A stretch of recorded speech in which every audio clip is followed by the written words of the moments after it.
नमस्कार दोस्तों, आप देख रहे हैं रेपुटेशन मीडिया। मैं हूं आपका दोस्त राकेश पवार। दोस्तों, रेपुटेशन मीडिया के प्रोग्राम खास शख्सियत में आपका स्वागत है। और आज के प्रोग्राम की खास शख्सियत है एक ऐसी हस्ती जो पूरे देश के अंदर प्रख्यात हैं। ऐसे महान कवि और गायक हमारे बीच में हैं जिनका नाम है हरेराम बैंसला। दोस्तों, हरेराम बैंसला रागनी गायक भी हैं और वो एक कवि हैं, रागनियाँ लिखते हैं, भजन लिखते हैं। और उनके भजन और रागनी देश के अंदर बहुत ही पॉपुलर हैं। और मुझे नहीं लगता कि कोई देहाती जगत का ऐसा सिंगर रहा होगा जिन्होंने उनकी लिखी हुई रागनी या कोई भजन ना गाए हों। तो आज आपको मिलवाते हैं ऐसी महान शख्सियत से। तो आइए बात करते हैं हरेराम बैंसला साहब से। बैंसला साहब नमस्कार। नमस्कार जी, आपको जी। राम कैसे हैं आप? मैं बिल्कुल ठीक ठाक हूँ। चलिए, तो बड़ी अच्छी बात है कि आप इस एज में भी जो है स्वस्थ हैं और एक लंबे समय से आप लिखते और गाते आ रहे हैं। ये तो जो है, तो हरेराम बैंसला साहब, आप कहाँ के रहने वाले हैं? पहले तो मैं आपके रेपुटेशन मीडिया की तरफ से जी, आपके सभी प्रशंसक भी हैं। आपका भी मैंने काफी नाम सुना है आपका। जी जी जी जी, हम आपके बच्चे तो पहले हैं। जो है मैं सभी भाइयों से राम राम करता हूँ। और आपके जो है इस चैनल के माध्यम से जी, जितने भी आपके प्रशंसक हैं, मैं सबको भी राम राम करता हूँ। और ये आशीर्वाद भी देता हूँ कि आप दिन दूनी और रात जी जी, बहुत बहुत धन्यवाद साहब आपका। आप बड़े हैं और बड़ा जमाना आपने देखा है। तो आप रहने वाले कहाँ के हैं? देखो, मैं बड़ौली गांव का रहने वाला हूँ। और ये हमारा बैंसलात में बहुत ही मशहूर गांव है। पलवल डिस्ट्रिक्ट के अंदर? पलवल डिस्ट्रिक्ट में है, मशहूर गांव है ये। तो परिवार में कौन कौन लोग हैं आपके? परिवार में ऐसे ही हमारा जो है भरपूर परिवार है। चाचा जी हैं, चाचा जी के बाद हमारे 5 भाई हैं जी। अब बच्चे हैं जी। बहुत। और असली बोझ है तो कम से कम हरियाणा, दिल्ली, यूपी जी। और इनमें तीनों स्टेटों में मेरे जो है भाई या चाचा के लड़के, चाचा अपने जगह वेल सेट है। मैं तो गांव में ज़्यादा रहता हूँ जी। इतना परिवार गांव में, उसके दोगुना तिगुना बाहर है। बाहर है। हाँ। चलिए, तो बड़ी खुशी की बात है। तो बैंसला साहब, आपकी पढ़ाई कहाँ तक हुई? पढ़ाई ऐसा है कि मैंने इंटर करने के बाद में जी मुझे गाने का शौक था। जी। और मैंने जो है बचपन से ही प्राइमरी में ही गाना शुरू कर दिया जी। जी। ऑटोमेटिक मेरे मुंह से गाने निकलते थे। मुझे स्टार्टिंग में उसकी याद है, जो एक गाना मेरा फेमस होया बहुत ज़्यादा जी। 64, मुझे आज 64 27 मई को नेहरू जी जो है शुरुआत है नेहरू जी इनका। जी जी। तो उस वक्त हम जो है शायद कौन सी क्लास में 64 में 64 बात छठी सातवीं में थे जी। जी जी जी। हम तो उस वक्त मैंने गाना गाया जी। उस समय स्कूल में गाया जाता था जी। और उस समय मैं पहले हमारा जिला गुड़गांव था। तो उस वक्त में पूरे जिले में भी मेरा नाम था, स्कूलों में भी। जो हमारे गुरुजी स्कूल के जो अध्यापक हमें मतलब प्रतिभा जो है बचपन से ही ले जाते थे। तो उस वक्त मैंने गाना गाया कि सन 64 27 मई को नेहरू प्यारे चले गए, भारत माँ को अनाथ करके हिंद सदारे चले गए जी। मुझे आज भी याद है। आज भी याद है। तो मैं ऑटोमेटिक ही गाने लगे जी। मैंने कभी लिखने की नहीं करी, उस समय लिखता भी नहीं था। जो मेरे मुंह से निकलते तो गाने निकलते थे। पारिवारिक परिस्थितियां कैसी थी उस जमाने में? ऐसा जी, पारिवारिक ऐसे ही जी। मेरे जो है पिताजी 6 भाई हैं जी। और चाचा काफी छोटे हैं हमारे जी। तो चाचा जी जितने मेरे रहे वो मेरे हम उम्र रहे हैं। ओके। कि मेरे दादाजी, मेरा अच्छा परिवार रहा है जी। तो मेरे पिताजी पहली माँ के थे जी। तो अच्छा परिवार था। दूसरी शादी करी तो 5 चाचे वे हुए। आपके दादा ने दूसरी शादी करी तो वो चाचा मेरे हम उम्र है। जी जी जी। तो मैं जो कुछ बड़े, मैं सबको लाडला रहा हूँ जी। ये कुछ परमात्मा की है। मेरी जो है घर की हालत कुल मिला करके जैसे गांव में होती थी जी, एक अच्छी हालत थी। अच्छी हालत थी, बढ़िया अपना परिवार। अच्छे जी। तो आप 64 के बाद आपने गाना स्टार्ट कर दिया? नहीं, गाना स्टार्ट तो लगाओ जी, मैं बचपन से स्कूल में गाने लगे हूँ। आप मतलब कंपटीशंस या पब्लिक के बीच में है जब आप बड़े हुए? पब्लिक के बीच में जी, पहले तो मैं स्कूल के माध्यम से ही आया था जी। स्कूल में जावे जब गावे। हाँ, जी जी जी तो पहला मुझे याद है जब मैं 10वीं क्लास में पढ़ता था, जी तो वो सन 70 की बात है जी। जी। तो मैंने स्कूल में ही पार्टी बना ली थी अपने दोस्तों के साथ? दोस्तों के साथ, जो अपने क्लास फेलो थे, जी। पार्टी बना ली। हाँ और जब भी हम तालीम लगावे तो पहला कंपटीशन मैंने 1970 में जीते और जी। तो उस वक्त बिना माइक के गाते थे हाँ जी जी। और 3 दिन चले। 3 दिन। तो वहाँ बड़े धुरंधर कलाकार है, आपको कलाकार नेशनल हो जाए, उस वक्त कलाकार थे जी जो बिना माइक के गाते थे, अच्छी आवाज थी। लेकिन मुझे बेनिफिट ये मिलेगा 3 दिन चले आओ, वो इतिहास भी खत्म हो जाते थे जी। तो उस वक्त फाइनल में मैंने 10 रागनी रखी, 5 रागनी गलत बना के बोल दी थी। अच्छा, साथ के साथ स्टेज पे जी कुछ माँ सरस्वती की इतनी कृपा बोल दी। तो अब सन 1970 से तो अच्छा वो चलेगा जी नाम। अच्छा, मतलब तो उस 70 के दशक में किन किन जो गायक होते थे उस जमाने के, तो किन किन के साथ आपने मंच साझा किया? ऐसा ही 70 के बाद में जी। पहले तो अपने इसी हरियाणा में इसी साइड में, फिर यूपी के, अब जितने भी हमारे वो कलाकार है हमारे जमाने के जो है हम कलाकार थे जी। कर्मपाल शर्मा जी थे जी। वो मैं मतलब कर्मपाल शर्मा जी को मैं बड़ा भाई मानता था, मुझसे 3-4 साल बड़े हैं। अच्छा, बड़े हैं वो आप? बड़े 3-4 साल बड़े हैं जी जी। और हम और सतपाल दौसा जी हम हमारा वो 1 साल मुझसे छोटे थे जी।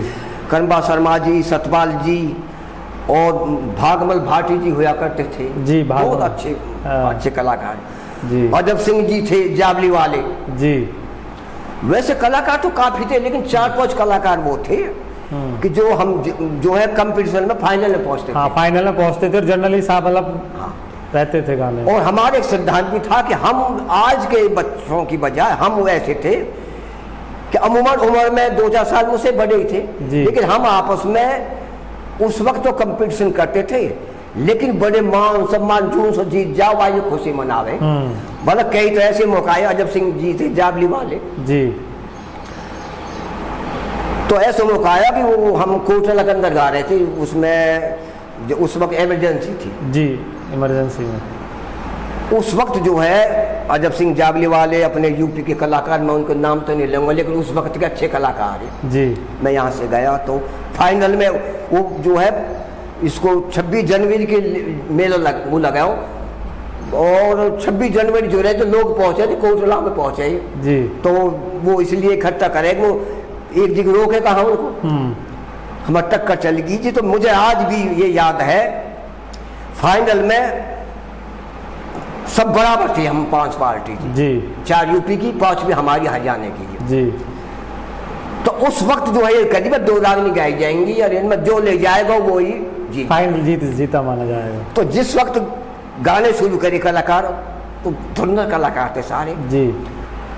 पहले ने गाई, दूसरा ने वो वापस चली गो जी। मुझे आज भी याद है भागवल जी ने, भाटी साहब ने महान प्रताप किस्सा सुनाए जी। मतलब आंखों में आंसू आ गए बिना माइक के, बहुत जबरदस्त उनकी वो थी जी। उसके बाद जी अजब सिंह जी, तो अजब सिंह ने वो जो है नीचे वो पीछे रह गए, यानी राग अपना अच्छा जमा दिया फाइनल में। उसके बाद मेरे नंबर पड़े हो जी। उस वक्त डाकू सुंदर सिंह जी को वो हो जाओ दुजाना वाले का वो नई बात ही। तो उसमें जो है जिस वक्त में स्टेज में चढ़े हो जी, तो राजेंद्र बैसला था चेयरमैन कोटला वाले जी, जो वो चेयरमैन रहे हैं राजेंद्र बैसला जी। मैं चढ़े हूँ उस वक्त, तो हम जो है कोट पैंट वगैरह ऐसे पहने, मैं चढ़े तो उसने मुझसे कही हरामजादे तुझे दाब दूंगा जेसीबी मंगा करके। अच्छा। मैं चाचा कैसे है, नौक मत कटवा दी, जीतना है। हाँ। मैं बोला चाचा जी बात सुनो, बिल्कुल जीतूंगा, लेकिन रागनी में गाऊंगा डाकू सुंदर सिंह की। वहां बराबर में एसपी साहब बैठे थे जी। एसपी साहब एकदम बोले व्हाट नॉनसेंस इंग्लिश में, उसने तो कर दिए। वो एसपी साहब वहां से उठकर, कि उस वक्त इमरजेंसी में कानून के खिलाफ थी जी जी जी, वो उठ के चलिए गई जी। हमने गाई थी तो उस वक्त 2-2, 3-3 खड़े होकर गाया करते थे, मेरे साथी टेक लगाते थे। हाँ, मेरे चेला था, मेरे साथ में बोला हो इस वचन था जी। तो मैं जनता में नहीं चलेगा जी। जी उस वक्त की रागनी गाई थी मैंने स्टार्टिंग में कि गर शेर बबरना घेर में होता या गीदड़ रास्ता कह जाते, मैं दोनों आंख काट लेता जो इतना खोटा कह जाते। तो मैं उस मानवता और उस महापुरुष के लिए कहता हूँ। मेरी जिंदगी में बड़े बड़े कलाकार मिले हैं। इस रागनी ने एक तो लोग कहने लगे कि इमरजेंसी है, ये तो बैसलो तो गयो जेल में। देखो ये इमरजेंसी बिल्कुल बिल्कुल बहुत बड़ी बात थी जी। अजब सिंह जी ने उठ करके, जब तक वो जीत रहा था जी, आकर के वो उम्र में मुझसे कुछ कम से कम ज्यादा तो 8-10 साल तो बड़े थे जी जी। उन्हें पीठ थपथपाई मेरी, बोले हाँ जी इनाम दे दो इसको। बाकी के कलाकार बोले नहीं जी 6 दिन हो जाए। मैं बोला 6 दिन, हाँ मैं 6 महीने हो जाए, मैं कवि हूँ। जी। वो इनाम मुझे उस वक्त इनाम दे दिया, तो मुझे इतना प्रभाव पड़ा जी अजब सिंह जी के दिमाग में। उससे 2 साल बाद मुझ में लड़का पैदा हो जी कि मेरे बचपन में शादी होगी, मुझ में लड़का पैदा। मैंने अपने बेटे का नाम अजब सिंह रखा जी कि जब भी मैं अपने बेटे को बोलूंगा तो मुझे ये आएगी अजब सिंह की महानता। देखो ये बहुत बड़ी बात है। आप प्रभावित जब आप उनसे हुए? भाई प्रभाव ऐसा था जी, अगर वो कहते ऐसी बात नहीं थी, वो कह सकते थे बिल्कुल भाई मैं जीत रहा हूँ कि उन्होंने 4 कलाकारों पे अच्छी अपनी जो है प्रस्तुति दे दी। जी जी, उन्हें हक भी था। लेकिन उन्होंने वो कुदरती, एक तो इमरजेंसी थी, डाकू सुंदर सिंह जी का एक नया वो था जनता में, बिल्कुल उस टाइम उनका रुतबा था दे दिया। तो मैंने जो उस दिन बाद मैंने अजब सिंह जी को माना। उस बाद कर्मपाल शर्मा जी है, कर्मपाल शर्मा जी को मैं अपना बड़ा भाई मानता हूँ जी। बल्कि मैं शर्मा जी नहीं कहता हूँ, भाई कहता हूँ। स्टार्टिंग से ही जब गए तो हम आज मिलते हैं, हम एज ए भाई, और उनके जो है अपने प्यार को मैं नहीं भुला सकूं। वैसे जितने भी मेरे हम उम्र कलाकार हैं मैं सबका सम्मान करता हूँ, और सभी मेरे सम्मान कर, सभी मुझे प्यारे हैं। अगर नाम लूँ तो सभी मेरे अपने प्यारे हैं, लेकिन जिनसे मैं ज्यादा प्रभावित हुआ हूँ अब ऋषिवाल कौशिंदर है जी, ये तो हमारे बच्चे थे जी। बिल्कुल बिल्कुल, मुझसे काफी छोटे, तो ऋषिवाल कौशिंदर जी ने मेरे काफी इतिहास गाए हैं, और ये जो है काफी वो करे, तो अच्छे इंसान थे, सभी अपने हैं जी जी। उसके बाद मैंने जो है सन 80 से 77 से मेरे चेले बनने लगे जी, मैं कोचिंग देने लगा जी। और मुझे तो ये पता नहीं है जी हजारों चेला हैं, कितने हैं, फेमस कितने हुए उनमें से? फेमस के 2-4 के किसी के नाम याद? फेमस अगर नाम लगूँ जी मैं उनका, लंबा पीरियड है। कई तो ऐसे उस जमाने में कंपटीशन पे मेरे टक्कर पे लड़ते थे जी, हल्की उम्र में ही, मुझसे बड़े थे उम्र में, लेकिन कोई ईश्वर की कृपा थी जी, लड़ते थे। और आज के है, आज की आपको पता है, सबको पता है कि मेरे कौन कौन चेला फेमस है जी जी जी जी। हाँ जी बिल्कुल, मैं नाम नहीं ले सकता। चलो नाम तो आप शिष्य हैं, ले सकते हैं, नाम क्यों नहीं ले सकते? कुछ रह जाएंगे। अब ये तो देखो किसी चीज को वो नहीं कर सकते, लेकिन ठीक है। नहीं अच्छा हुआ जी। तो आपकी रागनियाँ उस जमाने में जो आपके बहुत दिल के करीब हो, और आपने बढ़िया, आपको भी पसंद हो, सुनाने में अक्सर गाते हो, तो ऐसी कोई हमारे दर्शकों को सुनाएंगे आप कुछ? ऐसा कि फेमस तो मेरी, मुझे ये नहीं मैं कितनी मेरी सभी फेमस है जी। वो जो है 77 के बाद 80 के दशक में जी मैं रेडियो टीवी कलाकार भी रहा हूँ। अच्छा, रेडियो सिंगर भी रहे? रेडियो सिंगर, रेडियो टीवी दोनों जी जी जी। दिल्ली से रहा हूँ, दिल्ली से। तो काफी रागनी है, तो कोई एक ऐसी नहीं जिसकी मेरी यही है जी जी, काफी रागनी। कोई एक सुना दीजिए, हमारे दर्शक भी आपकी सुन लेंगे। तो मुझे एक गाना है जी जो मेरे दिल को छू गया जी, वो अपने ऊपर कर मैंने जी। तो वैसे तो हम मेरी और की तरह तो वो नहीं, मुझे एक सिटा लगाने की, लेकिन फिर मैं गुनगुनाता हूँ जी जी जी। रहे मन मूरख है तेरी तरह के, कितने आके चले गए, ये जागीर किसी की ना, सब ठोकर खाके हिर चले गए, ठोकर खा के चले गए। इसकी टेक है जी, कहाँ तक सुना है? हाँ नहीं नहीं, बहुत मतलब सब्जेक्टिव बोल हैं इसके, बड़ा इसका मेथड है। तो सतपाल दोस्त आपसे छोटे थे? हाँ, 1 साल छोटे, 1 साल छोटे थे। हमारे अच्छे जो आपस में तालमेल था, और असली पूजा तो मेरे वो लाडले भी बहुत थे जी, उनका स्वभाव बड़ा अलग उनकी एक स्वभाव था जिसे मैं जानता हूँ जी। वो उनको एक आदत थी पीने की। हाँ बिल्कुल लेकिन बहुत ही सभ्य, बहुत सुशील, बहुत अच्छे इंसान थे। जी जी। कई बार ऐसा को पी के मिल जावे और स्टेज पे भी मैं उनसे टाइट बोल जावे, अच्छी बात नहीं है। जब वो कहते थे अरे ऋषि दयानंद वैसे जी आप ही बन ले हो, मुँह तो रहते हो। आज तक मुझे वो बात याद आती है कितने ऋषि दयानंद आप ही बन लो, हम तो ऐसे ही। हाँ मैं तो ये रहते हो बहुत। आपने बहुत किस्से लिखे हैं। हाँ जी। तो फेमस किस्से कुछ 2-4 बताएं आप, कौन कौन से आपके रहे हैं? देखो जी मेरे फेमस तो असली बूझे तो ये महाभारत तो पूरी लिख दी मैंने, जहाँ से स्टार्ट होती है राजा ययाति से लेकर, किसी कवि ने नहीं लिखी जी। पूरी महाभारत को जगह नहीं छोड़ी। उसके बाद बचपन में ही मैंने राजा मोरध्वज लिखी हो जी, जो हर बच्चे बच्चे गाता है जी। अजय सिंह राजबाला, पृथ्वी सिंह किरणमयी और ये जो पिंगला भर्तरी। अगर 1-2 हो तो बताओ जी, मेरे जो है काफी 300 प्लस इतिहास है जी। तो मैं ये इतने सारे जो किस्से आपने लिखे हैं, तो ये आपने कहीं सुने या कोई कल्पना की, या कैसे मतलब ये आपके अंदर ये भाव आते हैं, क्या है इसका? वो भाई ऐसा है कि बचपन में जी रेडियो में सुनाई। हमारे पिताजी थे जी, वो गायक तो नहीं थे लेकिन बहुत अच्छे विद्वान थे जी। उन्होंने सारी ही किताब लिया करके घर रख दी थी मेरे पास जी। तो मैं रामायण, महाभारत, नल पुराण, आला ढोला सब मैंने पढ़ाई जी। उसके बाद में जब इस लाइन में आ जाए आदमी तो हर इतिहास के बारे में सुनता रहे, उसे पता लग जाती है जी। और फिर ऐसा भी है कि हमें जिस किस्से की पता नहीं है जी, तो हम उसको पढ़ते भी हैं जी जी जी, जी। कि हमें भी तो कई बार जो है अगर गलती ना हो जाए तो मैं पढ़ने के बाद भी जो है अगर मैं ये सोचूं थोड़ा शक है तो उसको मैं देख लेता हूँ जी। ये अभी क्या बच्चे हैं आपके पास?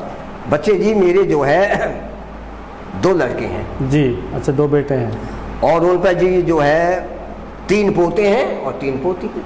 तो बच्चे बढ़िया तरीके से? हाँ बिल्कुल अपने सेट है।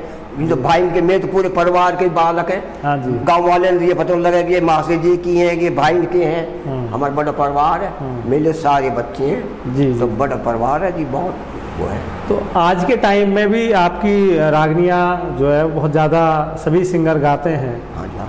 तो ये जो लिखते हैं आप, तो इस लिखने की कोई फीस भी लेते हैं या कैसे चलता रहता है मामला? देखो जी ये बात आपने जो है बहुत गहरी कह दी जी। जब तक ये मतलब ऑडियो वीडियो या चैनल वगैरह नहीं चले जी, जब तक तो सारे कलाकार अधिकतर कलाकार आवे लिख जाए कोई नहीं जी। आज भी ये मेरा कहना है कोई भी कलाकार किसी भी जाति को, मुझे अपना पराया कुछ नहीं है जी। आओ चाहे बेशक से जितने भी गाने चाहे ले जाओ जी। मगर वो अगर रिकॉर्ड करते हैं जी, तो वो रिकॉर्ड अपने कमाने के लिए कर रहे हैं, चैनल बनाने के लिए जी जी जी जी। तो जब से जो है ये लेना देना शुरू हो गया जी, तो उसमें हमारे जो है कई कंपनी हैं, 10-12 जो भी कंपनी हमसे कर, क्योंकि आप तो जमाने के गायक हैं कि जब गायक पैसा मांगते ही नहीं थे। नहीं जी, पैसा मांगते असल कुछ पैसा था ही नहीं जी। तो नहीं, उसको मांगना भी थोड़ा बुरा मानते थे, किसी ने इनाम विनाम दे दिया, वो अलग बात। ऐसे ले जाओ जी, इनाम वगैरह दे दे, कोई ऐसी बात नहीं थी जो जी। फिर दौर बदला, फीस लेने लगे, चीज़ें चलने लगी। तो आज का जो समय है उसमें आप भी अपना इकोनॉमिक जो है व्यवस्थाओं को बना कर रखते हैं। हाँ वैसे कुल मिला करके ठीक है, मेरी जो है ऐसी कोई भी नहीं है, काफ़ी। अभी मैं लिख रहा हूँ, मैं इतनी डिमांड है जी, 24 घंटे इसके अलावा मैं कोई काम नहीं कर सकता जी। अभी आप देखो मैं आपको लिखता हुआ मिले हो वो रखे, यानी डिमांड भी पूरी नहीं हो रही जी। मुझे पता नहीं कुछ ठीक ठाक लिखता हूँ वो जैसे लोग कहते हैं। हाँ। अगर हम इसमें एक कारण और भी है जी, अगर फ्री देने लगे ना, जब पैसा लेते लेते भी मैं लिख नहीं पा रहा जी जी, और अगर पैसा नहीं ले तो कैसे लिखूंगा? नहीं बिल्कुल, संसाधन तो चाहिए ना, संसाधन इतने जो डिमांड है, इतने लोग चाहते हैं, करने पड़े, वो अलग बात है। जैसा मौका लगे, जैसा अपना, हाँ जैसा जिससे अपना जैसा मौका लगे सब देख लेते हैं। तो अभी आजकल क्या क्या लिख रहे हैं आप? आजकल ऐसा जी, मेरी डेली फिलहाल जो लिख रहा हूँ मैं जी, वैसे चीज गुप्त होती है जी, फिलहाल जो मैं अब जो लिख रहा था, आज कल मैं पूरा कर दूंगा। फिलहाल मैं लिख रहा हूँ जी वो राजा चक्रविबैन, राजा चक्रविबैन राजा हुआ जी, जो कि राजा जनक की चौथी पीढ़ी में हुआ था जी। पहले राजा जनक की चौथी पीढ़ी, जो राजा जनक की मिथिला नगरी में, जी जी। तो और उसको मैं लिख रहा हूँ फिलहाल जो है सरिता कश्यप के लिए।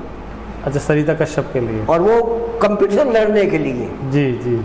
कि कंपटीशन बिल्कुल ऐसे था जो किसी के पास ना हो। एक आपकी रागनी बड़ी फेमस हुई थी जो राजबाला ने गाई थी, मुझे लग रहा है राजबाला ही उसी रागनी से हिट हुई थी, टूम वाली जो रागनी और टूम मेरे घर वाले किया। हाँ, वो किसी किस्से से लिखी थी या जर्नली वो आपने लिखी थी? वो कोई किस्से की रागनी थी? नहीं जी, वो किस्से की नहीं जी, वो टूम जैसे समाज में हमारी कुरीति हैं जी जी, हम टूम वगैरह वो हमारे आपसे बीतती है ये बात। जी जी, जर्नल जो है वो समाज में जो चीजें चल रही है भाई, टूम घड़वा दे वो घड़वा दे, तो वो एक तरह से वो शिक्षा के लिए थी भाई। टूम जो है वो नाच रहा है, वो कह रही है जी जी, तो वो तो हमने शिक्षा के लिए थी, इतिहास की लागू नहीं थी जो।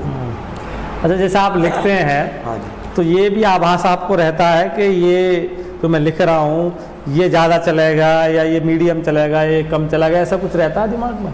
ऐसा कुछ नहीं रहता जी, बल्कि एक मैंने महसूस करी है जी। मेरे ऐसे ऐसे गाने हैं कि जो खुद मुझे ये कैसे लिख दिया, कह तो वो गाना चल जाए खाम के जी, जिनकी कोई अर्थ नहीं है, कुछ नहीं है, वो चल जाए, और वो असली चीज जो अच्छी चीज है वो धरी रह जाए। अब हम जो कितने हमने वो चटपटे लिख रहे हैं, अच्छे भी लिखे हैं, चटपटे बुरे ज्ञान के भी लिखे जी, जी, जी, जी। लेकिन आज की जनरेशन को देखते हुए तो वैसे गाने जरूर चले, लेकिन ये जो असली जड़ होती है, ये सांस्कृतिक जो हमारी प्रोग्राम में अपने ऐतिहासिक चीज़ें ये हैं, अगर इन चीज़ें न लिखे हैं तो इससे जनता को एक अच्छा मैसेज जाए। जी जी जी, और मैं इनको लिखना पसंद करता हूँ, लेकिन वो मजबूरी है जी, वो भी लिखने पड़े। बिल्कुल। आप एक बड़े कवि होने के नाते गुर्जर कुल में आपने जन्म लिया, गुर्जर परिवार से आते हैं, तो गुर्जर समाज को लेकर गुर्जर की जो संस्कृति है उस संस्कृति पे भी आपने कुछ लिखा है? मैंने संस्कृति पे जी बहुत लिखा जी, बल्कि जो आज के लिख रहे हैं वो नहीं लिखा। कई बार मैंने बच्चे इनकी देखी हैं, कवियों उनकी देखी हैं। हाँ जी, हमारे गुर्जर समाज के बहुत बोलते हैं जी, कहने बोले हम जब से हैं जी। मैंने स्टार्टिंग में लिखा जी कि सबसे पहले लिखा कि पद्म पुराण के सृष्टि खंड के पहले अध्याय में देखो आप जी। और पद्म पुराण ये छोटी चीज नहीं है, हमारे जैसे कवियों को थोड़ी जी, ये जो है पुराने वेद व्यास जी उन्होंने लिखे पुराण तो जी जी। तो वहाँ जो गुर्जर कन्या थी गायत्री देवी जी, और अभी वो जो है वहाँ पुष्कर में पूजी जाती है जी, पुष्कर में पूजी, वो गुर्जर कन्या थी जी। उससे पहले आप देखो सतयुग में राजा नल जो है श्री राम भगवान से बहुत पहले हुए थे, सतयुग में हुए थे जी। वहां स्पेशल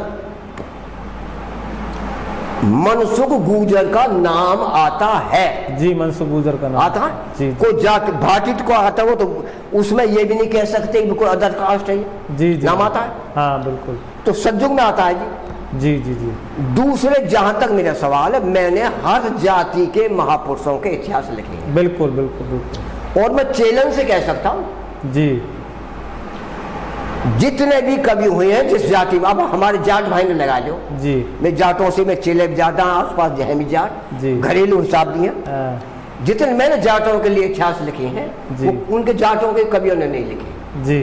राजपूतों के लिए जितने मैंने लिखे हैं किसी राजपूत कवि ने लिखे जी। मैंने जो जिनको हम छोटी जाति बोलते हैं महापुरुष इनमें भी तो हुए, बिल्कुल सभी जातियों में हुए हुए बिल्कुल। मैंने उनके लिए भी लिखा है, लेकिन मैंने वो लिखा है कि जो मेरी कसौटी पे सही उतरते हैं, बिल्कुल जो साइंटिफिक है, मतलब जो सही है एकदम, जो सही है जी। कुछ ऐसे महापुरुष जो आज पूजे जाते हैं, लेकिन आपके चैनल के माध्यम से बोलना वो ठीक नहीं है जी, लेकिन इशारा करता हूं, जरा सोचो वीर हकीकत में फांसी खा गए वतन के लिए, धर्म के लिए, बिल्कुल ऐसे हमारे सैकड़ों हुए हैं जी जी जी, बिल्कुल बिल्कुल। लेकिन एक ऐसा भी इस देश में नेता हुआ है जिसे लाखों की संख्या में हिंदू दूसरे धर्म में कन्वर्ट कर दिए जी।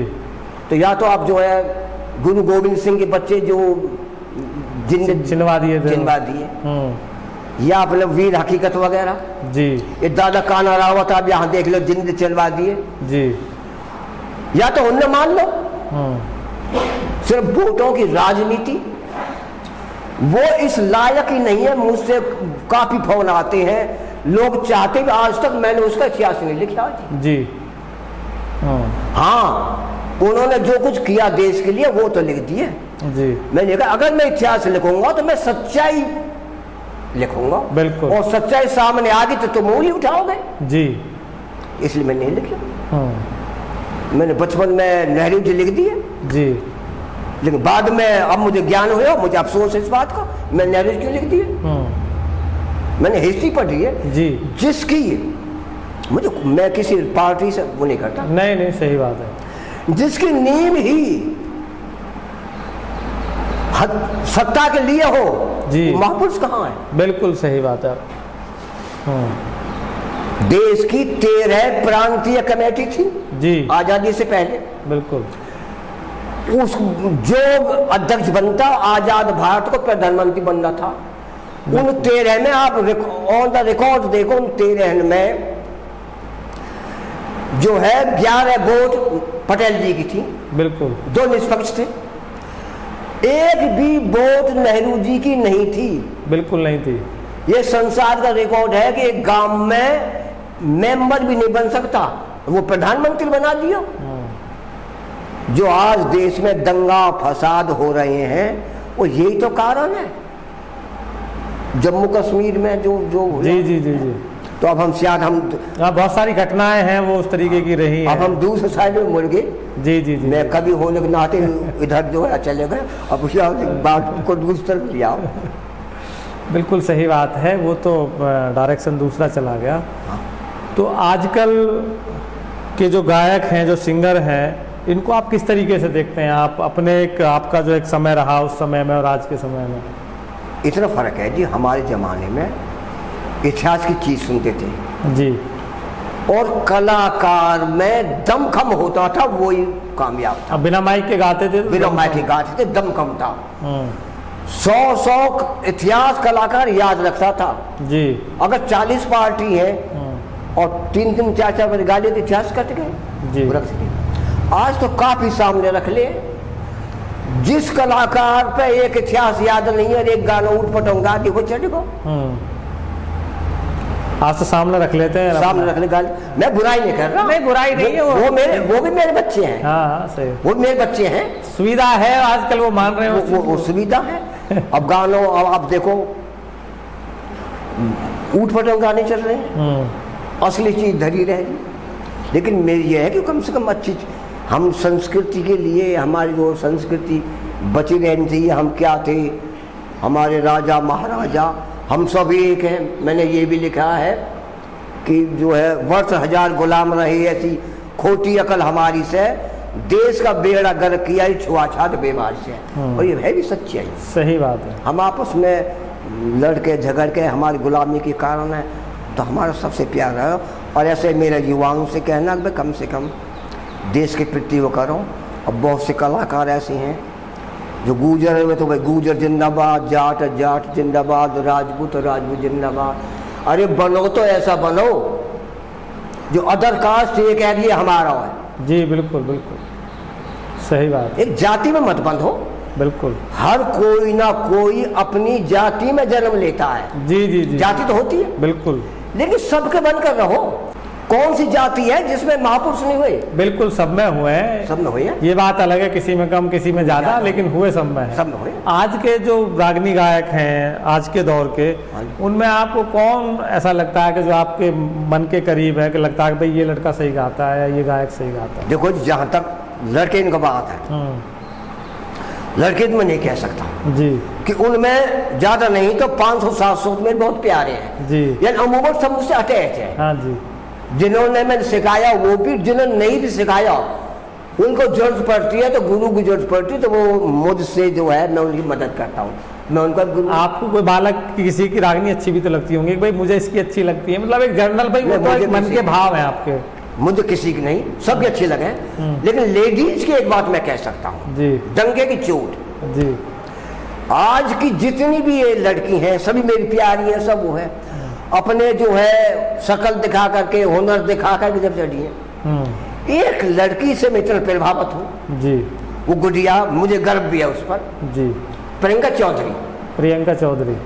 जरा आप सोचो, उसने कभी भी अपने मुख से गलत नहीं बोली जी, और वो शिखर पर पहुंची है जी, शिखर पर पहुंची है, सही बात। और अपनी संस्कृति को बचाने के लिए जो शिखर पर पहुंची है वो उसका वाकई एक दायरा लग रहा है, वो काबिले तारीफ है। जी, जी, बिल्कुल। और बाकी सब है जो है अच्छे भी गाते हैं, बुरी भी गाते हैं। हाँ, नहीं, मैं नहीं, सबका सही। सम्मान करूँ, अच्छी गायिका और भी है मेरी, जी, जी, जी, बहुत लाडली है। हाँ। कुछ तो ऐसे जो है बहुत ही लाडला, इस समय अपनी बेटी बराबर है। हाँ, बिल्कुल, बिल्कुल। लेकिन सही। प्रियंका की ये बड़ाई की बात है कि जो है उन्होंने जो है अच्छी चीज गाई, जी, जी, संस्कृति को बचाने में उनका वो बहुत काफी रोल है हमारी। जी, जी, जी। तो मैं प्रियंका जी आप प्रियंका ने आपकी बहुत लिखी हुई, मतलब बहुत गाई है, किससे बचपन गाए? से जो है हाँ, छोटी सी प्रियंका। जी, जी, हाँ, जी। तो वो जो काफी आज के दौर में जो गायक गा रहे हैं, जो रागनियाँ आजकल किससे जो भी चीज़ें हैं, तो उन लोगों को आप क्या मैसेज देना चाहेंगे?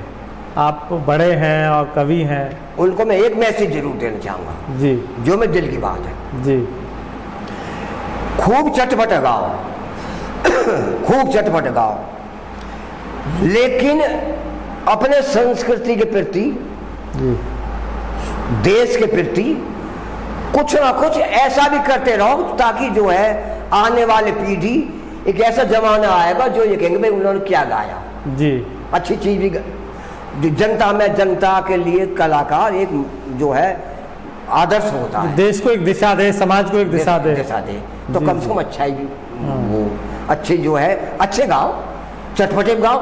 लेकिन कुछ ऐसा भी होता है, कवि लिखता नहीं है वो चीज, कुछ कलाकार कपड़े तक उतारने को तैयार हो जाते हैं। जी, क्या मैसेज देना चाहते हैं आप समाज को? वो इम्प्रोवाइज कर देते हैं उस चीज को अपनी तरफ से ही। है? अरे इतना गाओ जो एक मर्यादा के दायरे में, जनता को दमखम से रोको, चटपटे भी गाओ, लेकिन एक तरह से ओपन मत हो।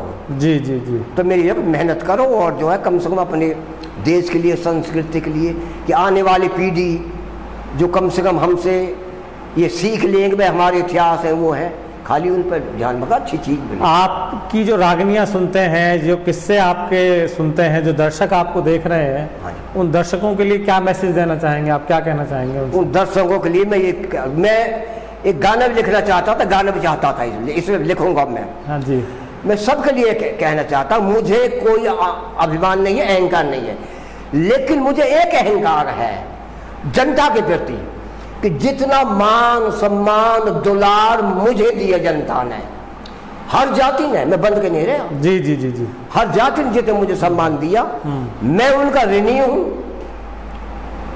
इस जन्म में नहीं तो अगले जन्म में मैं उनके ऋण को जरूर उतारूंगा। इतना लाड मुझे दिया जी, जी। हर जाति ने, आपने काम किया उस चीज पर, और जब काम किया तो लोगों ने आपको सम्मान और प्यार मुझे दिया। दिया। जी, जी, तो मैं ये कहना चाहता हूँ, अपने प्यार को बनाए रखो। हालांकि हमसे कोई गलती तो हुई नहीं जी। है, मुझे थोड़ा सा, मैं अनुशासन में रहता हूँ, अनुशासन में कभी टाइट ही बोल जाता हूँ, जी। लेकिन मेरे गुस्से को भी सहा, और हो सके इस जीवन में किसी स्वभाव में मैंने गुस्सा में कुछ बोल दिया हो, वैसे मर्यादा में बोला होगा। जी, और जो अनुशासन में, जब मैं अनुशासन में रहता हूं तो मैं ये चाहता हूं कि लोग भी अनुशासन में रहें। अगर ऐसा बोला हो किसी के दिल को ठेस पहुंची हो, हम जीवन के आखिरी पड़ाव में न जाने कब हम सब रवाना हो जा, भाई कोई अपने दिल में मलाल करता हो तो भाई मैं क्षमा प्रार्थी हूँ। जी, जी, जी, जी। तो मैं ये कहना चाहता हूँ। अभी जो नए जो युवा कवि बने हैं, जो किस्से लिख रहे हैं, कुछ रागनियाँ गाने, उन कवियों को भी कुछ सलाह देना चाहेंगे आप?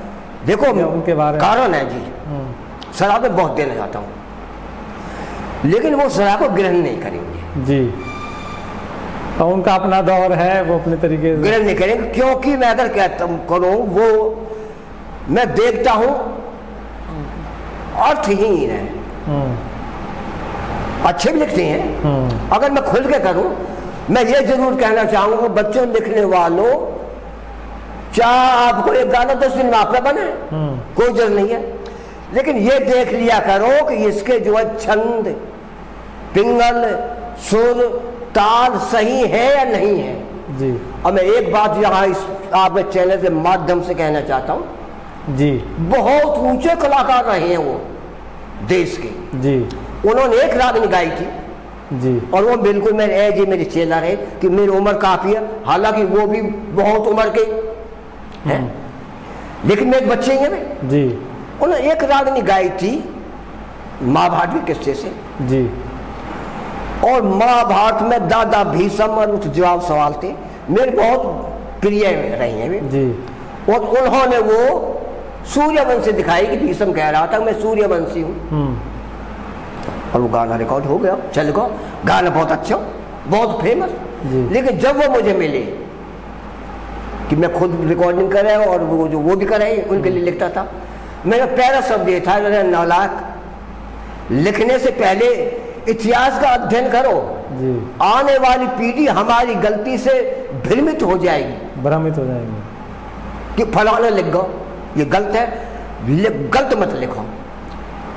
महाभारत के जितने भी हमारे कौरव पांडव थे ये जो है सूर्यवंशी नहीं थे जी, ये चंद्रवंशी थे। चंद्रवंश में ही वो दौर जमाना चंद्रवंश का ही था। हाँ जी, और वो जो उसको सूर्यवंशी लिख के, तो मैं बच्चों आपसे ये कहना चाहता हूँ लिखने से पहले आप अध्ययन करो जी जी, ताकि आने वाली पीढ़ी भ्रमित ना हो। बिल्कुल भ्रमित ना हो। अब देखो एक मैं इस माध्यम से कहना चाहता हूँ मैं, जी जी जी, मैंने इतिहास सुना, पुराने कवि महाकवि हुए हैं, मैं उनको कोटि कोटि नमन भी करता हूँ जी, लेकिन एक अंजना पवन इतिहास है जी, आपने सुने होगा जी, और वो ही अंजना पवन हनुमान जी का वो इतिहास है।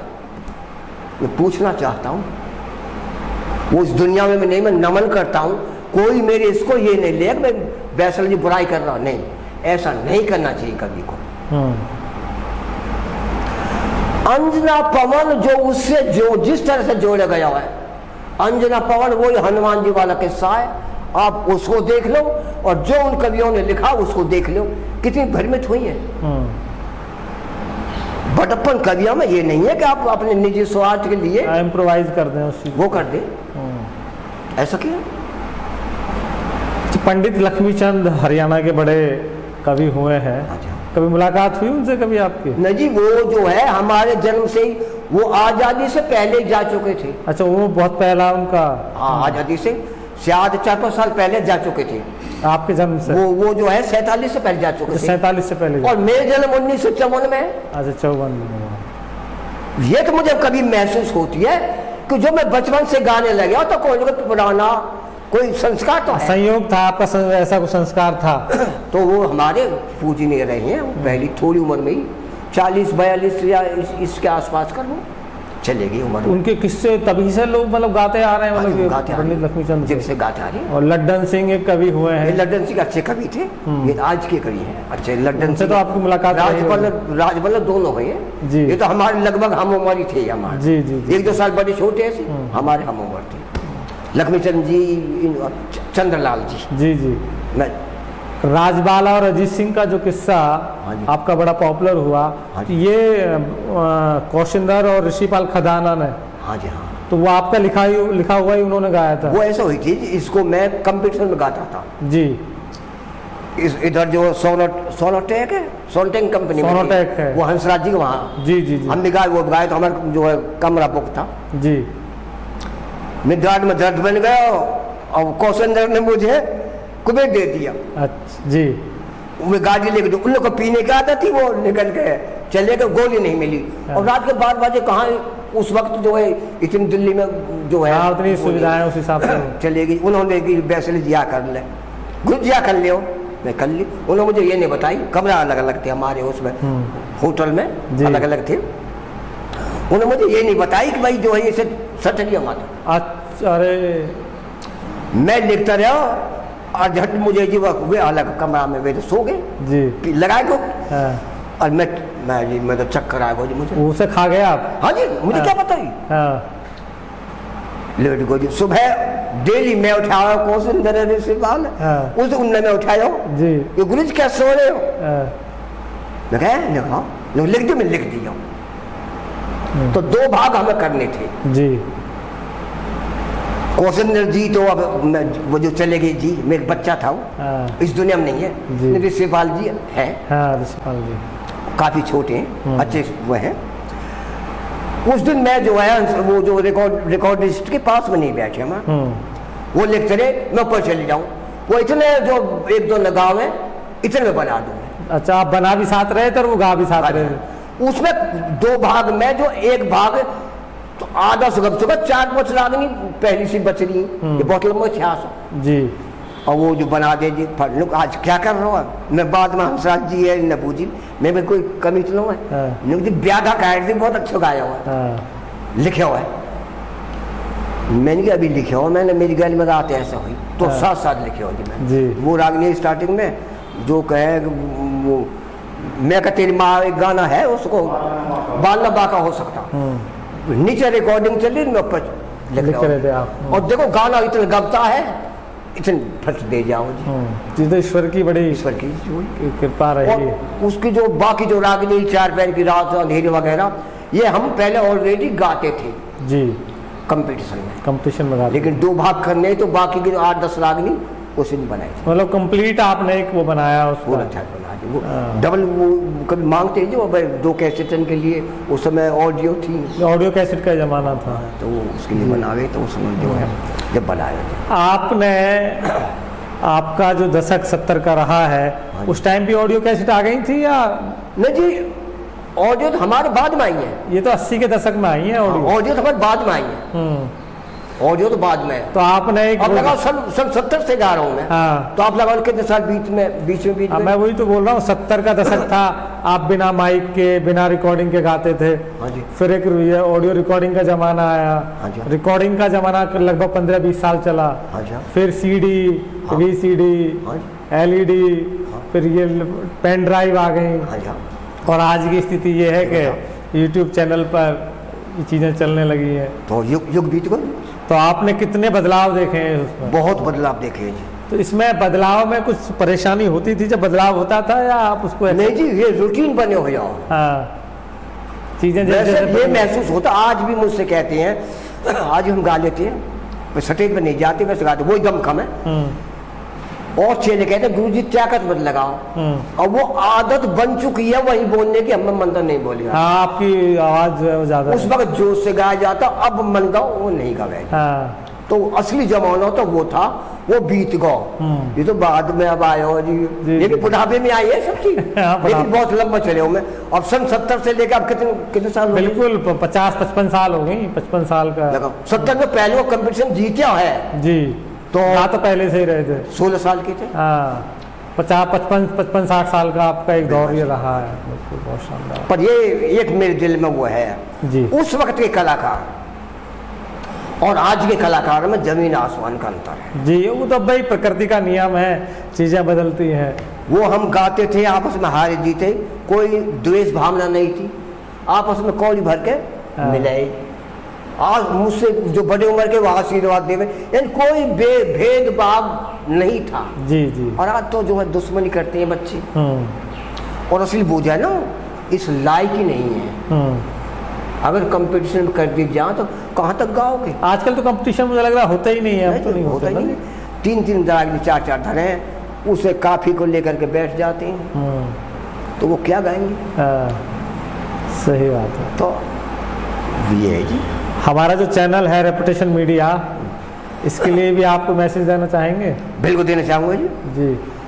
देखो जी मैं ये मेरा पहला इंटरव्यू है जी और लगभग नाम तो नहीं लूँगा मतलब सभी ने मुझसे इंटरव्यू देने के लिए कहा है जी लेकिन मेरा कुछ स्वभाव ऐसा मैं बिजी बहुत हूँ मैं कुछ मुझे अखड़ लगा लो या कुछ वैसा लगा लो मैं कुछ मैं अपने बंधन में नहीं बंधना चाहता जी लेकिन आपका प्यार जी कुछ अपनापन नहीं आप आ गए और आपकी एक छवि भी है जी मैंने जो है कई बार जो है जब टाइम मिलता है मैं देख लेता हूँ आपकी एक छवि है और आप जिस हिसाब से उस बात को पेश करते हैं ना जी वो एक अंदाज ही निराला है। और चैनलों में मैंने देखा है जी, उनमें झलक कुछ और होती है, और आप जिस जो है सटीक ढंग से उस बात को पेश करते हैं वो वाकई काबिल तारीफ है। और आज के ज़माने में ज़रूरत भी यह है, और मेरे तो आशीर्वाद है कि आप जो है आपका चैनल, और मैं तो अपने जितने प्रशंसक है सबसे कहूँगा कि जो है हमारे छोटे भाई हैं, अजी बच्चे जितना भी हैं, जो है इनको जो है चैनल को मदद हो है उसी मदद भी करो। अभी जो है मैं तो यही आपसे आशीर्वाद भी है, मैं दुआ भी करता हूँ भगवान बिल्कुल से। साहब, बिल्कुल बिल्कुल। तो दर्शकों, आज हमारे साथ हरे राम बैसला, जो आज के दशक के बड़े कवियों में माने जाते हैं और बड़ी रागनी आज के टाइम में मैक्सिमम सिंगर्स गाते हैं, तो आज हम उनसे उनके पूरे जीवन की जो एक उनकी यात्रा रही है उस पर चर्चा की, उनके बारे में जाना। तो दोस्तों, हरे राम बैसला का एक लंबा 60 साल का एक पूरे एक जर्नी रही है जिसमें कई जनरेशन बदल जाती हैं। तो बैसला साहब, आपने हमें अपना कीमती समय दिया, अपने अनुभव हमारे साथ साझा किए, और आपकी एक बड़ी देश के अंदर छवि है। तो आपसे बात करके हमें बड़ा अच्छा लगा, और बहुत बहुत धन्यवाद आपका। ना जी, आपका धन्यवाद जी, और जो है मेरी शुभकामना आपके साथ। जी बिल्कुल, हमेशा बहुत ही हमारा जो है सौभाग्य है कि आप जैसे महान और सभी जो है सभी- प्रशंसकों के लिए राम राम। जी जी, आपका ऐसा है। तो दोस्तों, आज के प्रोग्राम में बस इतना ही। आप देखते रहें रेपुटेशन मीडिया। नमस्कार।